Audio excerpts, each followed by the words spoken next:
Alhamdulillah, wassalatu wassalamu ala rasulillah. Segala puji bagi Allah subhanahu wa ta'ala, juga salawat dan taslim kepada Nabi besar Muhammad sallallahu alaihi wa sahbihi wasallam. Pertama-tama tentu saya mohon maaf Bapak Ibu sekalian telat, karena memang tadi macet sekali jalanan. Semoga saja menunggunya di majelis ilmu tapi catat pahala oleh Allah subhanahu wa ta'ala. Melanjutkan bahasan kita kitab At-Tadhkirah ditulis oleh Imam Qurtubi rahimahullah. Dan kita masuk ke proses kematian. Di halaman 81, salah satu subjudulnya adalah kehadiran syaitan saat orang meninggal. Diriwayatkan dari Nabi SAW, sesungguhnya apabila seseorang hendak meninggal dunia, maka duduklah di sisinya dua syaitan. Yang satu ada di sebelah kanannya, dan yang lain ada di sebelah kirinya.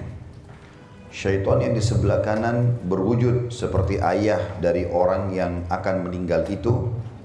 Dia berkata, "Hai anakku, sesungguhnya aku dulu adalah orang yang sangat menyayangi dan mencintai kamu. Tapi matilah kamu dalam agama Nasrani.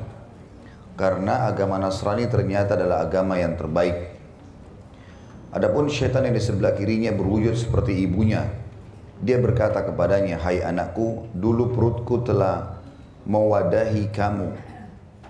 Maaf ini payudara telah memberimu minum dan pahaku telah menjadi pangkuanmu. Tetapi matilah kamu dalam agama Yahudi, karena agama Yahudi ternyata adalah agama yang terbaik."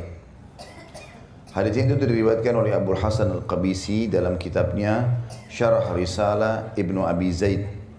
Dan ada juga hadis-hadis yang serupa, yang semakna, juga disebutkan oleh Abu Hamid dalam Kashful Ulum Al-Akhirah.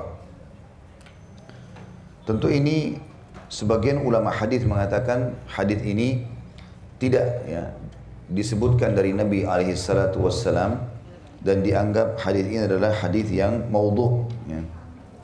Karena memang hadis ini secara makna setelah ditelusuri oleh para ulama dan secara sanad banyak sekali penyimpangan-penyimpangan yang terjadi di situ, dan panjang lebar para ulama merincikan masalah itu. Dan juga perawi-perawi hadis yang menyebutkan seperti Abul Hasan Al-Qabisi dan juga Abu Hamid dalam buku-buku mereka tidak menyebutkan siapa yang mengeluarkan hadis ini. Tapi Imam Qurtubi rahimahullah mengangkat hadis ini. Tentu banyak di antara para ulama kita dalam buku-buku mereka, seperti juga dalam tafsir Ibnu Katsir, seringkali mereka mengangkat hadis-hadis yang lemah ataupun hadis yang maudhu, kemudian mereka menjelaskannya. Derajat yang paling bisa diterima dari hadis ini adalah hadis yang lemah. Dan itu disebutkan oleh Syekh Albani mengutip perkataan As-Suyuti tentang hadis ini dalam silsilah hadis dhaifah. Dia berkata, "Aku tidak pernah mengenal ungkapan ini dalam hadis." Maksudnya Imam Suyuti berkata, hadis ini tidak pernah dia temukan disebutkan dari Nabi alaihi salatu wassalam. Tetapi ada hal yang perlu digarisbawahi, hadirnya syaitan yang berusaha untuk mengganggu manusia semasa hidupnya, yang secara umumnya kalau manusia itu pasti akan digoda oleh syaitan, terutama dari qarinnya, pendamping dari sisi kiri tubuhnya, yang Nabi SAW mengatakan kalian semuanya dalam hadis sahih, kalian semua memiliki qarin dari syaitan yang dia berusaha terus menyimpangkan dari jalan yang benar. Kalau bukan membuat malas atau mengurangi kadar pahala dari ibadah, maka dia membuat seseorang meninggalkannya. Puncaknya tentu kufur kepada Allah Subhanahu wa taala. Ini hadisnya sahih. Sampai para sahabat mengatakan, "Ya Rasulullah, apakah Anda juga punya qarin?"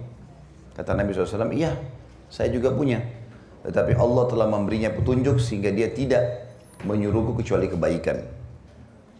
Berarti memang ada syaitan yang mendampingi kita. Dan makna hadis ini adalah sepanjang kita hidup dan selama ruh belum keluar, berarti kita masih hidup. Berarti memang syaitan menggoda kita. Tetapi bukan seperti yang disebutkan dalam lafaz tadi ini. Menjelma jadi ayah, menjelma jadi ibu. Yang satu aja agama Nasrani, yang satu aja agama Yahudi. bukan seperti itu. Tetapi seperti kalau kita lagi hidup, masih hidup sekarang, bagaimana sih syaitan menggoda kita? Misal, syaitan membisikkan untuk berbohong, membisikkan untuk zina, membisikkan untuk melakukan pelanggaran-pelanggaran agama atau malas dalam ibadah. Maka sebagian ulama mengatakan kemungkinan syaitan pada saat menjelang mati, misal mengatakan tidak masalah, kamu kan muslim, tidak usah syahadat sebelum meninggal. Ya, ada bisikan-bisikan seperti itu. Tapi untuk menjelma menjadi manusia, maka itu lebih kuat pendapat mengatakan tidak ada. Dan ini dirincikan tentunya oleh para ulama. Dan kita lanjutkan di bawahnya. Kata beliau, dan sesungguhnya ketika nyawa telah berada di tenggorokan dan nafas menyesak ke atas, maka datanglah berbagai cobaan dan ujian. Hal itu karena sebelumnya iblis mengirim para pembantunya khusus kepada orang ini. Dia suruh dan tugasi mereka untuk menemaninya. Pada saat itu mereka mengerumuni orang yang sedang dalam sakaratil maut. Mereka menjelma di hadapannya dalam wujud seperti orang-orang yang telah mati mendahulunya, yaitu para kekasih dan orang-orang yang dicintainya, yang selama di dunia dulu sangat menginginkan kebaikan, seperti ayah, ibu, saudara laki-laki, saudara perempuan, dan teman-teman dekatnya. Mereka seolah-olah menasihatinya, kamu baru akan mati hai fulan, sedangkan kami telah mendahuluimu. Maka matilah kamu dalam keadaan Yahudi, karena agama Yahudi adalah agama yang diterima di sisi Allah subhanahu wa ta'ala. Kalau orang itu tetap teguh imannya dan menolak ajakan mereka, maka datanglah yang lain seraya berkata, matilah kamu dalam keadaan agama Nasrani. Dan agama Nasrani adalah agama Al-Masih. Dan dengan adanya agama Nasrani, Allah telah menghapus agama Musa. Begitulah mereka menyebutkan akidah tiap-tiap agama. Dan ini teman-teman sekalian, ulama coba menggabungkan antara riwayat yang lemah tadi dengan riwayat yang sahih yang berhubungan dengan masalah adanya qarin. Bisa saja dia atau syaitan ini membisikkan ya, dalam bentuk bisikan-bisikan seperti nasihat, itu betul. Artinya bisa seperti nasihat, seakan-akan dia menasihati kita. Gak apa-apalah kamu sholat di rumah aja, gak usah di masjid karena hujan atau mungkin kejauhan. Ya. Atau tidak apa-apa tunda aja sholat nanti kan waktunya masih panjang. Bisikan umum. Maka dia melalaikan seperti itu. Dia melalaikan seperti itu. Bisa jadi dia membisikkan tapi bukan menjelma. Mengatakan misalnya ada agama Nasrani, bukan mustahil. Ya mungkin itu baik. Bagaimana kalau kau meninggal dalam keadaan agama Nasrani? Seperti misal, seseorang di antara kita berteman dekat dengan orang-orang Nasrani. Atau kita tinggal di wilayah non-muslim, ya. Misal tinggal di Amerika, tinggal di Australia, umumnya orang non-muslim. Pada saat kita berbaur dengan mereka, melihat gereja mereka, mereka keluar dengan tersenyum, misalnya dari situ, syaitan bisa bisikin kita. Mungkin agamanya itu benar kali ya. Seperti itulah ya. Mungkin agamanya itu benar. Buktinya mereka senyum-senyum, ya. Mereka nyanyi-nyanyi, mereka punya gereja bangunannya bagus, gitu kan. Itu kan terlintas di benak kita. Apa saja yang berusaha untuk menyimpangkan manusia seperti itu. Tapi kalau untuk menjelma, ini lebih kuat pendapat mengatakan tidak ada sama sekali. Sebagaimana kita semasa hidup sekarang, kalau syaitan mau kita misalnya tidak sholat, dia nggak menjelma jadi orang menghalangi kita di pintu masjid untuk sholat misalnya. Jadi nggak seperti itu. Tapi kalau digabungkan semuanya bukan mustahil ada bisikan mengatakan agama Nasrani itu bagus. Mungkin bisa terjadi. Ya. Atau mungkin dia mengingatkan kita punya sebuah kenangan, mungkin pernah lewat di sebuah gereja bangunannya mewah, terus terlintas di benak kita. Sebagaimana kita kalau hidup sekarang ini, kita bisa dimimpikan oleh syaitan untuk masuk ke gereja, bisa. Syaitan bisa memimpikan kita berzina, syaitan bisa memimpikan kita membunuh orang, syaitan bisa memimpikan kita terbang, banyak hal yang bisa terjadi. Tapi itu hanya sebatas itu saja. Hanya sebatas itu. Tapi kalau seperti lafaz ini apa adanya, dia akan menjelma jadi ayah, jadi ibu, kemudian dia menyuruh untuk masuk agama ini, agama itu, maka itu lebih cenderung pendapat ulama mengatakan tidak ada. Tapi bisikan-bisikan iya. Sebagaimana kita hidup bisa kita rasakan bisikan tersebut. Dan sebab diperintahkannya kalimat isti'adzah, a'udzubillahi minasyaitonirrajim, justru karena banyaknya was-was itu. Was-wasnya macam-macam gitu. Semua yang membuat kita lalai dari agama, perintah Allah, atau memudah-mudahkan untuk melakukan pelanggaran dari syaitan. Semuanya. Tadi kayak tunda sholat, tidak usah puasa dulu, apalah ya, sehingga kita lalai, maka itu berarti dari syaitan. Ya, dari syaitan. Dan setiap kali Bapak Ibu ingin melakukan satu ibadah, ketahuilah, ibadah itu memang diikuti dengan makarih. Makarih itu sesuatu yang kita tidak suka. Nah, manusia memang gitu. Lagi duduk pagi, oh ada zikir pagi. Ada sholat duha. Memang kita butuh lowongin waktu. Malam lagi tidur, kita bangun. Kita lagi enak-enak duduk, ada orang miskin lewat minta duit. Kita kasih. Sesuatu yang tidak disuka dan memang itu surga dihiasi dengan itu. Makanya dalam hadis Bukhari dikatakan surga itu dihiasi dengan hal-hal yang tidak disukai oleh manusia. Neraka diikuti dengan hawa nafsu. Apa saja kita bisa lakukan kalau untuk masuk neraka. Kalau masuk surga tidak ada pengawasannya, gitu kan. Tetapi Allah Subhanahu wa taala dengan kemahasempurnaannya membuat kita merasakan kenikmatan dalam ibadah. Kalau kita malah nikmati sholat misalnya, sudahlah saya mau sholat, saya uduk sholat, nikmatin bacaannya, jadi enak. Ya. Jadi syaitan cuma bisa sebatas itu saja.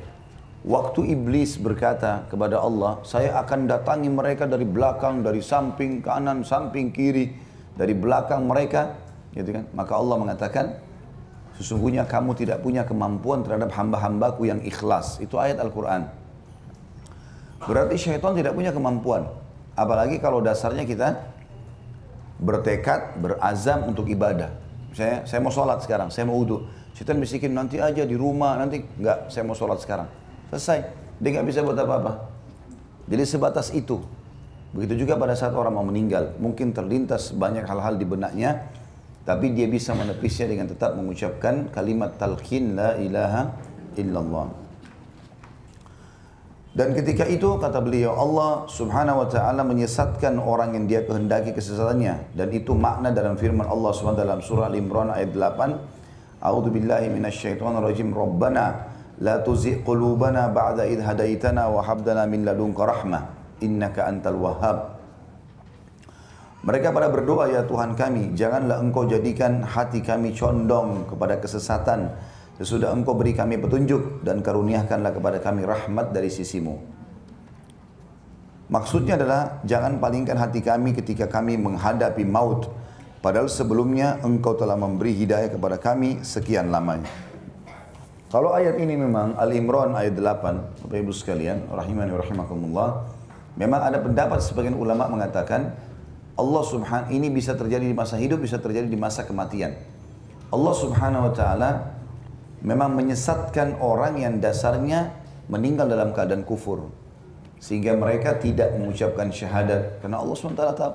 Seperti kasus Fir'aun pada saat mau tenggelam, maka dia tidak bisa mengucapkan nama Allah. Dia mengatakan amantu billadzi amana bihi banu Israel. Aku mau beriman kepada apa yang telah diimani oleh Bani Israel. Nggak bisa sebutin nama Allah. Maka itu makna daripada Al-Imran ini. Kalau dasarnya meninggal dalam keadaan kufur, maka Allah SWT akan menyimpangkan dia sehingga dia tidak menyebutkan kalimat-kalimat kebenaran tersebut. Tapi kalau orang semasa hidupnya sudah melakukan kebaikan, Allah SWT akan menjaganya. Makanya pada orang-orang beriman, banyak kan orang sebelum kita kayak orang mati syahid di medan perang, ya. Mereka dengan semangat, mereka mau mati di jalan Allah SWT. Dan syaitan tidak bisa buat apa-apa pada saat itu. Nah, syaitan cuma menanamkan rasa takut, tidak usahlah jihad. Seperti dalam hadis misalnya, kata Nabi SAW, siapa yang mau jihad, maka syaitan akan membisikkan padanya, kalau engkau mati, istrimu akan nikah sama laki-laki lain. Syaitan menyentuh kecemburuannya, gitu kan, supaya enggak jihad. Tapi dia lawan. Dia pun berjihad sampai dia mati syahid, gitu kan. Seseorang yang terkadang mau sholat, lalu dia syaitan mengatakan, sudahlah, tunda aja dulu. Tapi dia lawan. Mau sedekah, lalu syaitan bisikan, nanti aja, nanti kamu lebih butuh. Lalu dia lawan. Siapa yang mengerjakan itu semua, maka dia pasti masuk surga, kata Nabi SAW. Berarti memang syaitan membisik-bisikan saja, tapi bisa ditolak. Ya, seperti itulah. Kata beliau, jika Allah menghendaki hidayah dan keteguhan pada orang itu, maka datanglah kepadanya rahmat Allah. Ada yang mengatakan yang dimaksud rahmat di sini adalah Jibril alaihissalam. Dia datang lalu mengusir syaitan-syaitan itu dari sisi orang yang mau meninggal. Jibril menghapus kecemburutan dari wajah orang itu, sehingga dia mati tampak sambil tersenyum, tanpa disangsikan lagi. Kebanyakan orang yang tampak tersenyum pada saat kematian adalah karena senang dengan hadirnya malaikat pembawa kabar gembira itu yang datang dari Allah Subhanahu wa taala. Dia berkata, "Hai fulan, tidakkah kamu mengenalku? Aku adalah Jibril dan mereka adalah syaitan-syaitan musuhmu. Maka matilah kamu dalam keadaan yang lurus, agama yang lurus dan syariat yang agung." Tidak ada yang lebih menggembirakan bagi manusia selain hadirnya malaikat Jibril tersebut, dan itu semakna dengan firman Allah Subhanahu wa taala yang tadi di atas, "Dan karuniakanlah kepada kami rahmat dari sisimu, karena sungguhnya engkau Maha Pemberi karunia." Jadi ayat tadi Ali Imran ayat 8, "Ya Allah, janganlah engkau jadikan hati kami condong kepada kesesatan." Kata Imam Qurtubi, karena beliau memang ahli tafsir, ini maknanya condong kepada kesesatan di saat kematian, ikuti bisikan syaitan. Dan makna karuniakan kami rahmat dari sisimu, maksudnya datangkan malaikat yang meluruskan kesalahan-kesalahan kami. Tapi ini semua, Bapak Ibu sekalian, makna tafsir, ijtihad, bukan sesuai dengan dalil syar'i, tapi jabaran. Ya.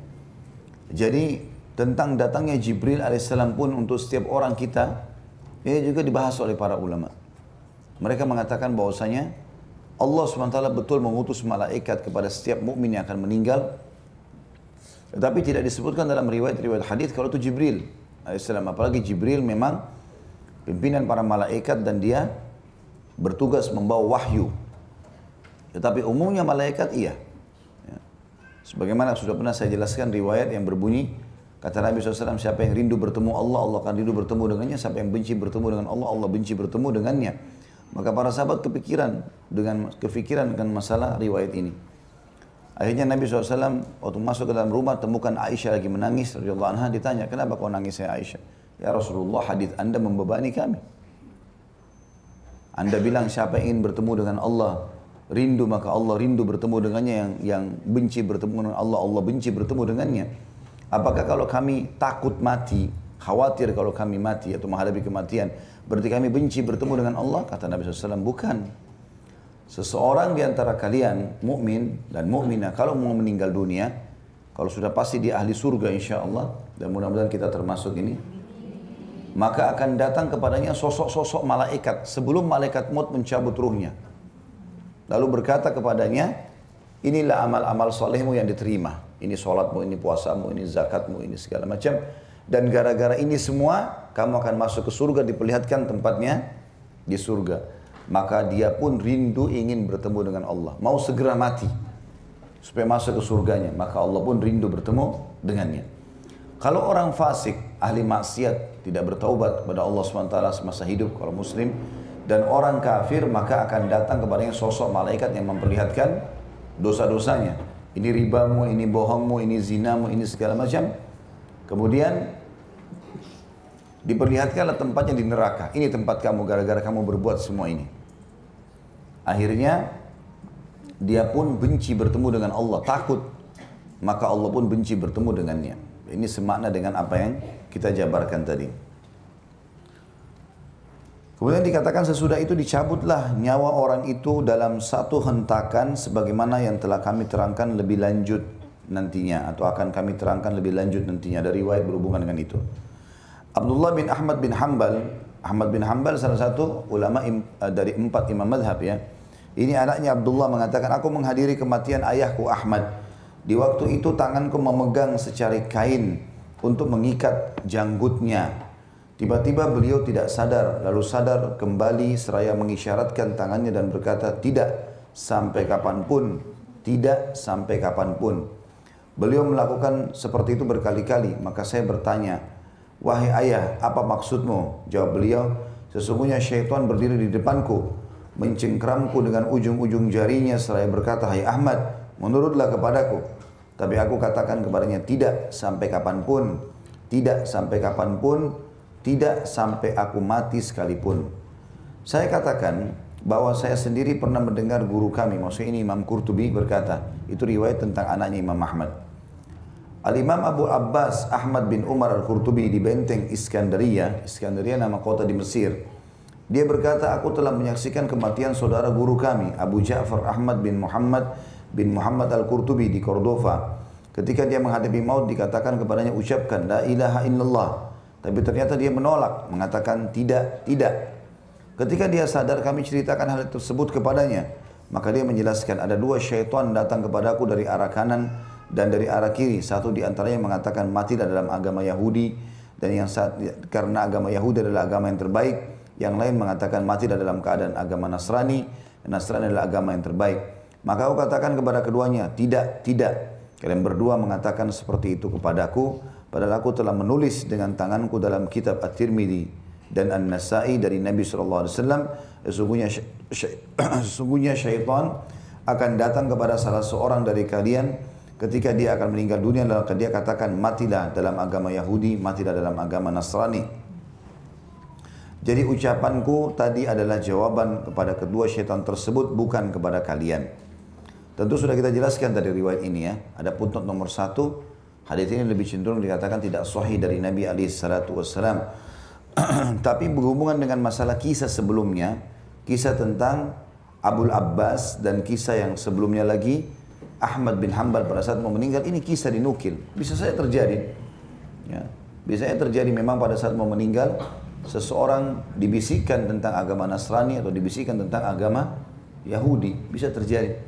Sebagaimana tadi saya kasih contoh, kalau kita sekarang masih hidup, kita jalan, kita lihat ada orang Yahudi misalnya kaya raya, atau orang Nasrani bahagia, tersenyum pada saat keluar dari gerejanya di hari Minggu misalnya, atau hari Ahad, maka kita dicenderungkan oleh syaitan untuk menganggap itu ada kebenaran.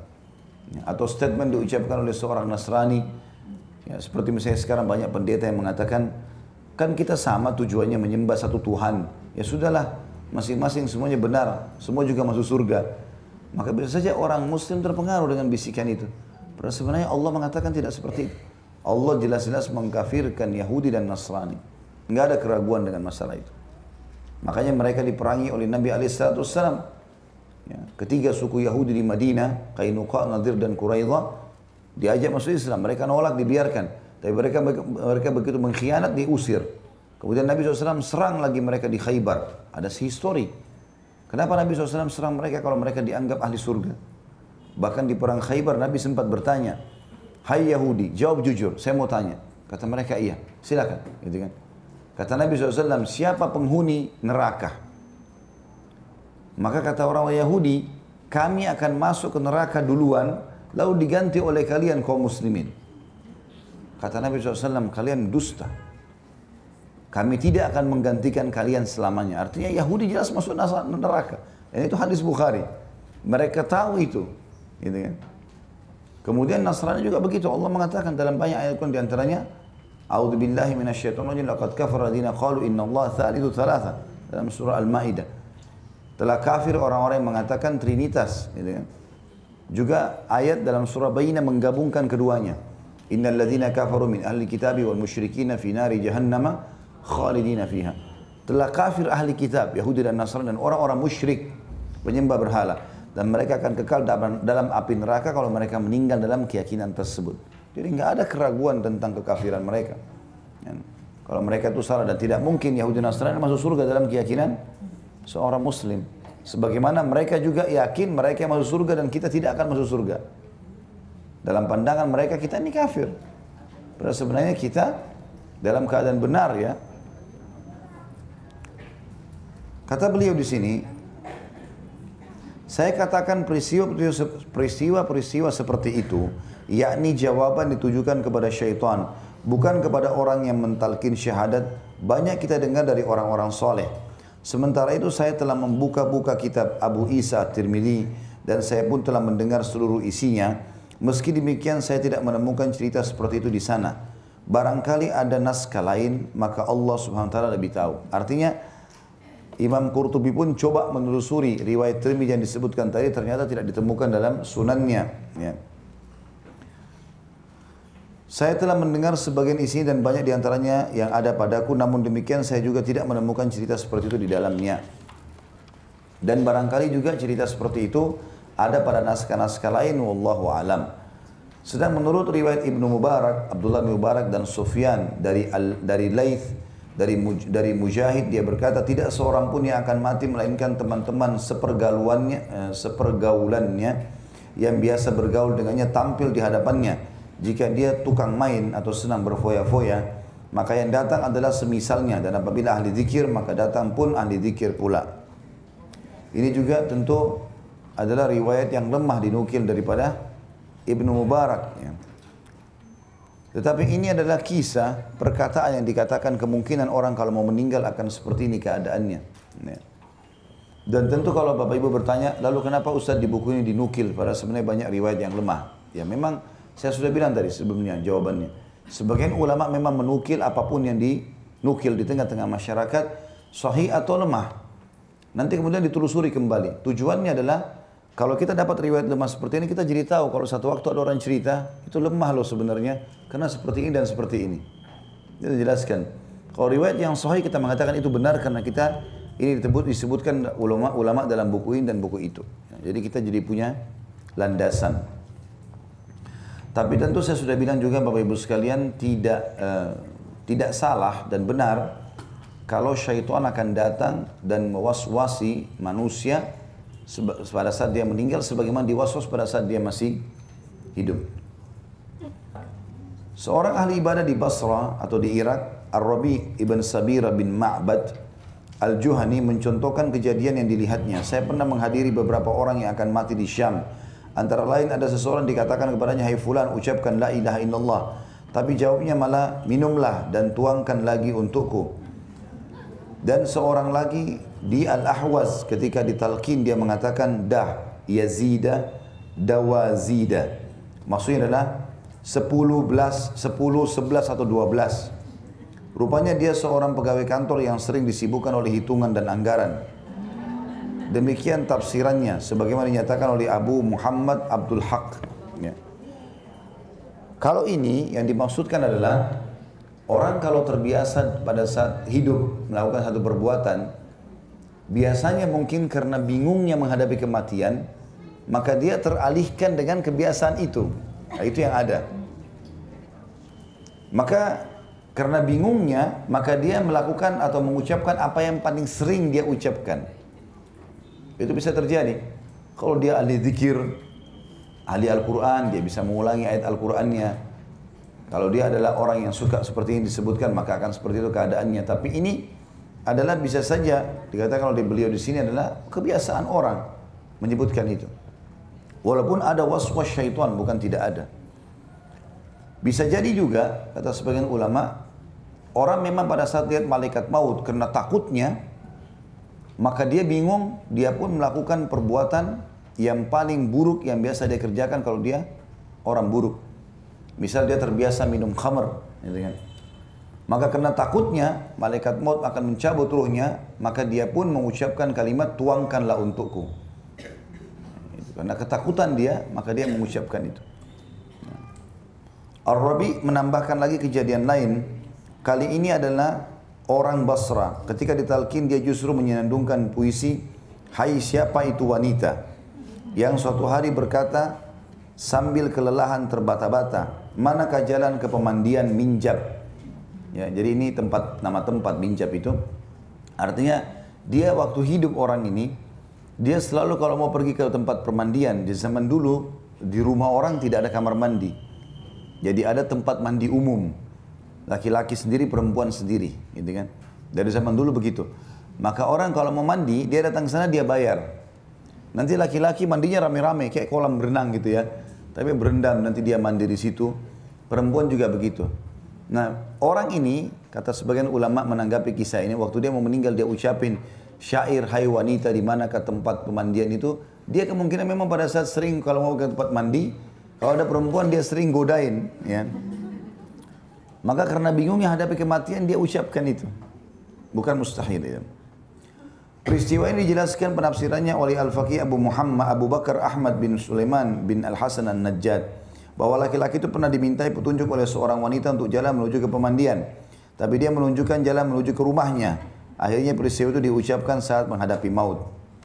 Abu Muhammad Abdul Haq dalam kitabnya juga Al-Aqibah ya, juga menjelaskan untaian kata-kata laki-laki tadi memiliki latar belakang tersendiri. Mulanya seorang laki-laki itu berdiri di depan rumahnya. Pintu rumahnya mirip dengan pintu pemandian.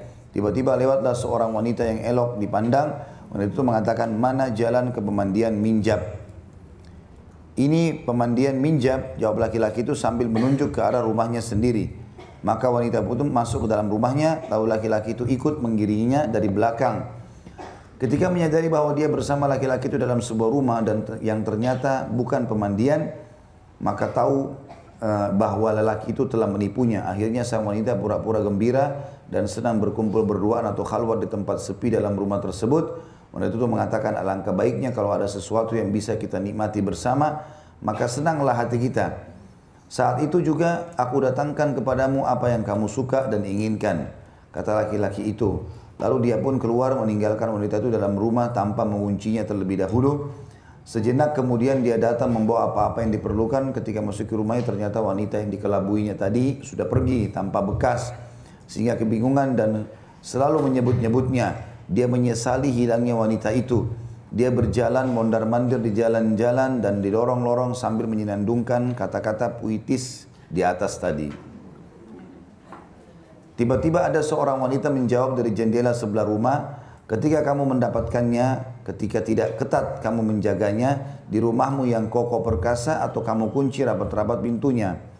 Mendengarkan jawaban tersebut, laki-laki itu semakin bingung dan bergejolak perasaannya. Begitulah kelakuannya setiap hari hingga akhirnya mengalami nasib seperti yang diceritakan tersebut di atas. Semoga Allah senantiasa melindungi kita dari berbagai macam bencana dan kebinasaan. Artinya dari kisah ini, ya, tentu kita tidak boleh menganggap teman-teman sekalian apa dinukil di buku para ulama, kok kisahnya ada yang seperti ini ya. Bagi para ulama teman-teman sekalian, walaupun kisah itu sederhana atau ada kejadian kecil, ya, itu bagi mereka besar, diambil sebagai sebuah pelajaran dari situ. Dan kenapa kok begitu banyak ulama tanggapi, lebih dari 3 orang menanggapi kisah ini. Padahal kisah tentang seseorang yang mau meninggal mengucapkan puisi. Mungkin kalau kita meninggal, ada orang tetangga misalnya meninggal, lalu dia mengucapkan kalimat apa saja. Misal, antarkan saya ke Sudirman misalnya. Misal contoh dia ucapin itu. Mungkin bagi kita ini orang sudah mau meninggal, tidak sadar, sudahlah. Bagi kita itu biasa ya. Tapi bagi para ulama itu dirincikan. Apa sebabnya? Dia kan mau mati.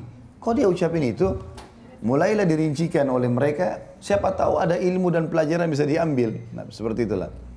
Makanya kalau dinukil kisah-kisah seperti ini sampai mereka tanggapin begitu panjang lebar gara-gara ini. Ya, dan ini menandakan yang kita simpulkan benang merahnya adalah kebiasaan seseorang semasa hidup akan membawa dia kepada penutupan hidupnya. Kalau itu sesuai dengan hadis Nabi SAW, hadis sahih. Siapa yang terbiasa dengan satu kegiatan, maka Allah akan tutup hidupnya dengan kebiasaan itu. Jadi kalau kita mau tahu orang ini husnul khatimah atau su'ul khatimah, diketahui dari akhir hidupnya. Seminggu sebelum dia meninggal, apa yang biasa dia kerjakan? Kalau dia rutin ke masjid misalnya, maka berarti itu husnul khatimah. Walaupun dia mati ditabrak kereta api hancur, walaupun dia pulang ke rumah kebakaran dalam rumahnya, ditemukan luka bakar semua di tubuhnya. Tapi sebelum dia melalui proses kematian tersebut, dia sholat. Maka berarti husnul khatimah. Kalau ada orang ke diskotik, mabuk-mabukan segala macam, kemudian dia lagi masuk ke kamar hotel bintang 5, meninggal di atas ranjang dalam kondisi pakai baju piyama yang bagus segala macam, itu tetap su'ul khatimah. Karena beberapa hari sebelumnya memang dia dasarnya melakukan perbuatan-perbuatan dosa itu. Itu cara mengetahui dalam hadis yang sahih disebutkan itu. Ya. Jadi bisa jadi memang kisah-kisah seperti ini ada benarnya pada saat memang dia tadinya menyesali satu perbuatan dosa dan dia terus mengejar. Kesannya kan laki-laki ini terus menyesali, kenapa dulu saya nggak berzina ya. Maka dia terus mengenang itu, coba seandainya. Ini tentu seseorang di antara kita bisa rasakan Bapak Ibu sekalian. Kalau kita sedang mau melakukan satu perbuatan dosa dan kita tidak menganggapnya sebagai sebuah pelanggaran, umumnya misalnya masalah perzinahan, lalu luput dari kita, ya, tidak jadi mungkin karena apalah ya, maka seringkali syaitan besar-besarkan itu. Coba seandainya dulu ya saya lakukan, coba seandainya saya lakukan. Padahal sebenarnya Bapak Ibu harus tahu satu hal ya, kalau ada dosa yang luput dari kita tidak sempat kita kerjakan, maka itu bentuk kasih sayang Allah. Kalau kita sempat lakukan, maka akan ada konsekuensi hukum. Misal, saya dulu waktu SMA suka sama seseorang. Coba dulu saya berzina sama dia ya. walaupun sekarang saya tidak menikah dengan dia. Syaitan bisikan. Dan dibuat dia mengkhayal. Syaitan suka membuat dia manusia mengkhayal. Maka lawan dengan kalimat Bapak Ibu sekalian, alhamdulillah saya tidak berzina. Karena kalau kita lakukan, maka akan ada konsekuensi hukum. Ada. Jadi dosa-dosa yang luput tidak sempat kita lakukan itu bentuk kasih sayang Allah. Bersyukurlah teman-teman sekalian.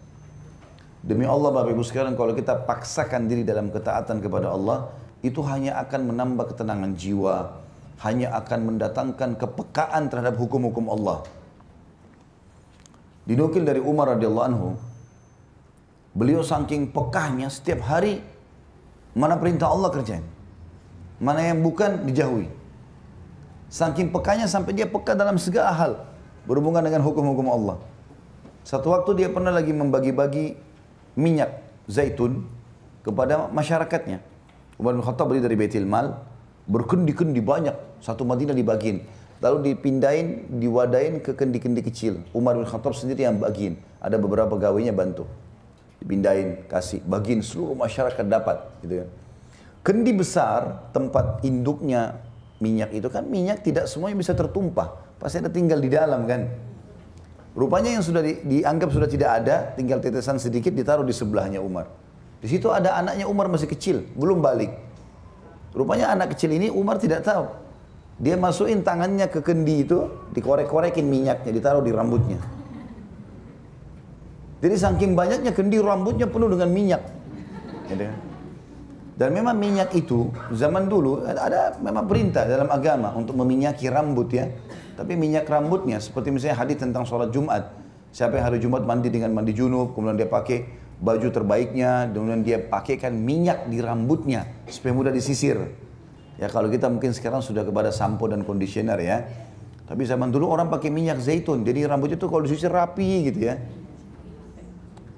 Rupanya anak ini selain dia punuin rambutnya, mukanya semua dikasih gitu. Minyak zaitun ini kalau taruh di muka mengkilat. Waktu sudah selesai gitu kan, Umar dari bagian semua radhiyallahu anhu, dia mau ajak anaknya pulang. Begitu dia balik, dia bilang, apa yang membuatmu jadi bersih begini? Kok jadi bagus nih? Dia bilang, ayah tadi saya cuil-cuil sisa minyak itu. Kan kita pikir ini sisa ya. Apa kata Umar? Ketahuilah wahai anakku, semua anak muslim berharap buat seperti itu. Karena memang minyak itu, minyak zaitun bagus, mahal gitu kan. Dan Umar bin Khattab bagiin kepada masyarakat Madinah tadinya muslimin supaya mereka pakai. Dipakai untuk menggoreng, dipakai untuk rambutnya, dipakai untuk badannya, terserah bebas pakai apa saja gitu. Anak-anak muslim seperti kamu berharap bisa lakukan seperti kamu, tapi karena kau anaknya Amir Mukminin, kau anaknya raja, jadi anak-anak yang lain cuma bisa tonton kamu. Dan itu bukan punya kita. Nggak boleh kamu pakai. Saya belum bagi jatah buat kita, nggak ada itu untuk umat. Maka apa yang terjadi? Umar panggil tukang cukur suruh gundul anaknya. Ya. Karena rambut anaknya kena minyak syubhat. Kan jadi pekah ya. Hati-hati sekali, nggak mau sembarangan. Dalam kisah lain, Umar bin Khattab pernah dikirimkan oleh Amr bin As satu gunduhan besar misk, wangi-wangian tapi seperti batu besar gitu ya. Zaman dulu begitu. Entah bagaimana mereka buat, tapi yang jelas itu nanti diambil, dipecahin, dihancurin, jadi serbuk. Nanti serbuk itu dikasih air, digolesin di badan. Ya, mungkin kalau sekarang kita sudah pakai spray semua ya. Zaman dulu seperti itu. Maka Umar bin Khattab waktu datang itu wangi sekali. Di rumahnya besar. Kata Umar, dia sama istrinya sambil dia bercanda. Saya mau bagiin kepada muslimin nih. Kalau seandainya di Madinah ada yang kamu kenal perempuan mau berbuat baik. Karena ini kerjanya perempuan nih. Pecahin, tumbukin, itu ditaruh di wadah-wadah kecil, itu bukan kerjanya laki-laki. Kalau ada perempuan yang mau berbuat baik ini, cari pahala di sisi Allah, maka lakukanlah, kita bagiin kepada masyarakat. Kata istri Umar, saya siap. Gak usah cari orang lain, biar saya saja. Kata Umar, baik, lakukanlah. Maka istrinya Umar sibuk tuh. Pecah-pecahin, tumbuk-tumbukin, taruh di wadah, bagi-bagiin kepada semua orang gitu. Malam hari Umar setelah selesai urusan pemerintahan segala macam pulang ke rumah, kumpul seperti orang kumpul sama istrinya. Begitu Umar dekat, istrinya wangi. Gitu. Kata Umar, dari mana wangimu ini? Dia bilang tadi waktu saya pecah-pecahin tuh, Kan banyak serbuknya di tangan. Ya. Daripada saya siram sama air dibuang, saya gosok di baju saya. Gosok di cadar saya, gosok di jilbab, gosok di badan. Kata Umar, istriku itu bukan punya kita. Itu punya muslimin. Maka sini saya bantu bersihin, dicuci sama Umar. Umar cuci baju istrinya, istrinya juga cuci bajunya. Sama-sama hilangin. Badannya digosokin juga sama Umar, bersih. Dicium, masih wangi. Umar ambil tanah, pakai tanah digosok. Sampai hilang baunya. Gara-gara takutnya jangan sampai itu tidak halal gitu loh. Begitu pekahnya. Kita kalau dekat dengan Allah, terus dalam ibadah, muncul kepekaan itu. Kita jadi tidak mau sembarangan. Dan kalau kita tinggalkan yang syubhat, maka yang haram lebih kita tinggalkan. Bapak Ibu kalau mau rajin kerjakan yang wajib, gampang. Kerjakan yang sunnah. Kejar yang sunnah. Wajib pasti kita penuhi itu. Kita kalau biasa puasa Senin Kamis, puasa sunnah, nanti puasa Ramadan jadi ringan, biasa aja. Karena sudah dikerjakan sunnahnya. Bapak Ibu sudah biasa sholat duha, sholat tahajud, tahiyat masjid. Maka sholat wajibnya jadi mudah. Otomatis. Biasa sedekah memudahkan kita zakat. Biasa umrah memudahkan kita haji. Maka kerjakan yang sunnah, yang wajib jadi dikerjakan. Itu kan? Kita tinggalkan yang syubhat, ragu nih, enggak usah deh. Yang haram lebih jauh lagi. Otomatis. Tapi kalau kita buka pintu syubhat, halal atau enggak apa-apa deh. Maka haram terbuka udah. Otomatis seperti itu.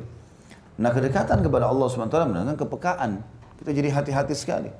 Umar bin Khattab itu lalu sampai kalau tidur Bapak Ibu sekalian malam, dia taruh ember air di sebelah ranjangnya. Kesentuh air tangannya bangun dia. Udah enggak tidur lagi sampai pagi, sholat tahajud. Memang surga dihiasi dengan hal-hal yang tidak disukai oleh manusia. Sebagaimana saya tekankan tadi. Tapi muncul itu kepekaan. Sekali kita buka pintu lalai, kita jadi lalai terus loh. Hati-hati. Sekali buka pintu, nggak apa-apa deh, kan cuma makruh. Ya udah haram terbuka tuh.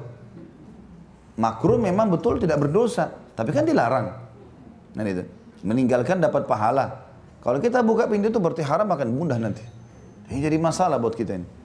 Karena terjerumus pada yang haram atau kelalaian, untuk kembali kepada kebenaran butuh jiwa yang besar, butuh pendongkrak, ya, supaya kita bisa kembali kepada sesuatu yang baik. Baiklah, itu diantara hikmah yang kita ambil dari kisah seperti ini ya. Kata penulis, saya katakan peristiwa-peristiwa lain yang serupa sering terjadi di kalangan masyarakat yang mengakibatkan mereka terlena dan tenggelam dalam kesibukan dunia. Sampai ada kisah yang sempat diceritakan kepada kita bahwa ada seorang maklar ketika akan meninggal dunia dia dituntun mengucapkan la ilaha illallah, maka jawabannya 3,5, 4,5. Agaknya dia masih sibuk memikirkan pekerjaannya sebagai maklar. Kalau kita biasakan teman-teman sekalian azan udah selesai, mau transaksi miliaran, saya mau sholat, tutup, selesai. Berarti kalau orang mati juga mudah untuk la ilaha illallahnya. Tapi kalau azan, belum, sebentar ya, masih meeting miliaran. Tanggung nih sebentar, masih ini, masih itu. Ya sudah, berarti mudah lalai ya, mudah lalai. Dan pernah juga saya melihat seorang juru hitung sewaktu sakit, dia masih juga melipat jari-jarinya sambil menghitung. Maka dikatakan kepadanya, ucapkan la ilaha illallah. Maka dia jawab, rumah anu, perbaiki yang ini, kebun ini, buatlah begini dan begitu ya. Dan kejadian aneh-aneh lainnya saat ditalkin seperti katakan dasar otak keledai, sapi kuning, dan seterusnya. Akibat kebiasaan buruk yang dilakukan setiap harinya. Semoga Allah memberikan keselamatan kepada kita semua. Dan memberi kita kematian dengan mengucapkan kalimat syahadat berkat karunia dan kemurahannya. Makanya semasa hidup teman-teman jangan biasa mencaci maki orang. Jangan berkata kasar, jangan menghina. Yang baik-baik aja. Kalau ada orang berbuat buruk, jangan balas dengan burukan. Orang ini gibah saya juga harus balas gibah. Enak bener dia. Ya udah dia dihukum, kita dihukum kan? Jangan. Orang ini fitnah saya, enak bener dia tidak difitnah. Saya juga harus fitnah dia. Ya sudah. Berarti konsekuensinya siap sama-sama dapat hukuman. Kan itu. Jangan keburukan dibalas keburukan. Ini pasangan saya selingkuh, saya juga harus selingkuh. Ya bodohlah dua-duanya. Dia dihukum, jangan kita ikut-ikut dihukum. Tugas kita hanya sampai mati. Tunggu sabar sebentar, gitu kan? Kita mati, Bapak Ibu sekalian, kita punya tugas masing-masing loh. Saya sebagai suami tanggung jawab. Istri saya punya kesalahan, saya ingatkan. Dia tidak mau dengar, ya sudah, mau diapain sekarang? Tapi saya nggak boleh berhenti bertugas. Saya sampai mati tugas. Selesai. Karena urusan saya sama Allah, bukan sama dia kok. Begitu juga setiap istri kan. Suaminya salah, dia nasihatin, dia ingatkan. Dia tetap dalam keadaan baik bertugas. Karena ini semua diamanahkan oleh Allah Subhanahu wa ta'ala. Amanah oleh Allah Subhanahu wa ta'ala. Kita harus sabar. Karena sabar dalam mengerjakan ketaatan, sabar dalam meninggalkan maksiat, sabar dalam cobaan harian. Sabar meninggalkan maksiat ini poin penting. Semua orang kita pasti terlintas berbuat kejahatan, tapi dia tinggalkan, dia tidak mau lakukan karena taatnya kepada Allah Subhanahu wa ta'ala. Kata beliau, sementara Ibnu Zufar menceritakan dalam kitabnya An-Nasaih, Yunus bin Ubaid rahimahullah adalah seorang penjual kain. Dia tidak mau berjualan di pagi hari atau sore atau di waktu mendung. Pada suatu hari dia mengambil timbangannya lalu menghantamnya di antara dua buah batu sampai ringsek, ya, rusak. Maka seseorang menegurnya, ketika tidak kamu kenapa kamu tidak serahkan saja kepada pembuatnya supaya diperbaiki kerusakannya? Oh tidak, katanya. Baru saja saya menghadiri orang yang akan meninggal. Saya katakan kepadanya, ucapkan dialog, ternyata dia tidak bisa mengucapkannya. Maka saya ulangi lagi, tapi dia malah mengatakan, berdoalah kepada Allah untukku. Lalu dia katakan, ini ada lidah timbangan pada lidahku. Ia membuatku tidak bisa mengucapkannya. Saya bertanya, apakah lidah timbangan itu hanya menghalangi kamu dari mengucapkan dua kalimat syahadat? Dia menjawab, iya. Apa yang kamu perbuat dengan timbangan itu? Tanyaku lagi. Setauku saya tidak pernah mengambil atau memberi sesuatu dengan timbangan itu kecuali dengan benar. Hanya selama ini saya memang tidak pernah memeriksa dan mengujinya. Sejak peristiwa itu Yunus mensyaratkan kepada siapapun yang berjual beli dengannya supaya membawa timbangan sendiri dan menimbang sendiri. Kalau tidak, dia tidak mau melayaninya. Artinya bukan berarti kita harus lakukan seperti yang dilakukan oleh Yunus di sini, tapi kita lihat teman-teman sekalian bagaimana kejelian orang di sini. Kalau kita harus menimbang, kita harus teliti, betul enggak ini? Benar enggak takarannya? Ya, betul enggak dia tidak ada masalah dengan baterainya? Ya, mungkin pernya ada yang rusak. Jadi kejelian memang dalam masalah seperti itu supaya tidak ada masalah pada hari kiamat. Ya, kalau bapak ibu punya pegawai, dia harus digaji misalnya itu pembantu rumah tangga tanggal 30, sudah janjian. Lewat sehari saja, tanggal 31 atau tanggal 1 misalnya, minta maaf, sampaikan, maaf ya telat. Ini semestinya hak kamu kemarin, gitu kan. Maka saya kasih hari ini. Kalau dia ridho, alhamdulillah. Jangan ada musuh hari kiamat. Walaupun kita anggap, oh ini cuma pembantu. Enggak, bukan cuma pembantu. Urusan kita sama Allah nih. Semua ada hisabnya. Enggak boleh sembarangan.